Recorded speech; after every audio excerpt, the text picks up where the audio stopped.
There is a real sense of this being a festival like the Abergavenny Food and Drink Festival being a gathering of the clans. And I've been to some of those in the Highlands, and this is the nearest equivalent to that I've ever been to, where everybody's checking in on each other, seeing how they're doing, seeing what's new, what they should be doing, and how they can handle risks that they're facing, and just hanging out with each other. It's the same, be it for the producers of South West Wales, be it for the ludicrous fops of food media like me who turn up.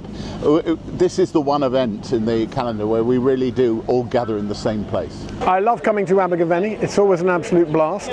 You never know what the weather's going to do, but it's not raining right now and everyone's having an absolutely brilliant time. I've just had the most fantastic conversation with Martha Carney in the book tent, which I really enjoyed, talking about nature. And I've managed to grab a few delicious bits to eat as well. This is one of the great food festivals in the UK. It's probably my 6th or 7th time here, and it's always an absolute pleasure. I think it's one of the best food festivals we have in the country. There's no doubt about it. And I think the people make it even better.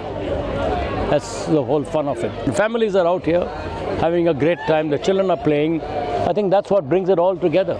Just get messy, eat, try things they don't necessarily try. This recipe we're doing today is a naturally sweet recipe, so no sugar in it at all. The sugar comes from honey and it comes from bananas, so no eggs, no margarine or butter, so it's a really nice healthy recipe. Anywhere that has a moment where you can try things you've not tried before has to be good. It really does. I've been coming to the Abergavenny Food and Drink Festival for a very long time. And the offering in this country has changed hugely, and the support, particularly for small producers in a part of the world like this, has grown. It used to be a very precarious business. Obviously it's still hard, let's not pretend, but the real change is that the audience is there. If you can get your product to market, you will find an audience, because there is no squeamishness about anything. All the kids that we work with absolutely love it, because they get to explore, but then they get to eat. And who doesn't like to eat something at the end of what you do? And it's great that Abergavenny's been blazing a trail for the reusable cups, so very environmentally minded as well.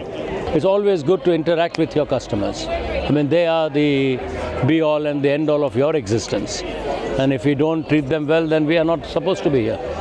The food industry is feeling the pressure, the farming industry too, but this is a great celebration of people who have something wonderful to offer, who they're not in it to get rich, but they're in it to be part of to make a fantastic contribution to the food community. And if they bring great produce and they do nice things with it, people are just going to respond to that. So people always want great food in their community, and so a little bit of enthusiasm goes a long way, and there's just wonderful things to eat and indeed drink here. It is very tough out there, because the costs are escalated beyond belief, and we've had huge problems, but those who like good food will keep coming. If you get it right, you've got a proper business on your hands. And then actually it all becomes kind of interesting, because you have to decide what you want to be. Do you want to be a small scale producer? Do you want to take it to market and get it into the big retailers? Which comes with so many challenges. People think it's a very straightforward business. It isn't. But what's great about this is there's a lot of people with experience who can, share that experience and share that knowledge. I've got somebody actually who was with me in a nursery, and he was so wanting to come back and cook with me because he really enjoyed cooking it at the nursery. So it's always lovely to see that. They all get the recipe cards to take home as well, so they can sort of reconstruct the recipe at home. So it's really fun.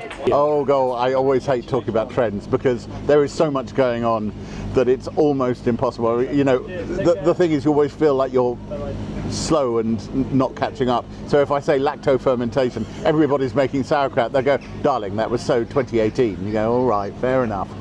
Everything's going on. I refuse to be a soothsayer. Certain items, no change.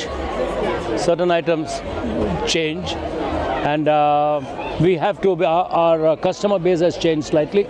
So now we are catering to what is a new customer base. Till they get used to who we are, what we do, where we are, then the other stuff will start coming back. I can't wait to go.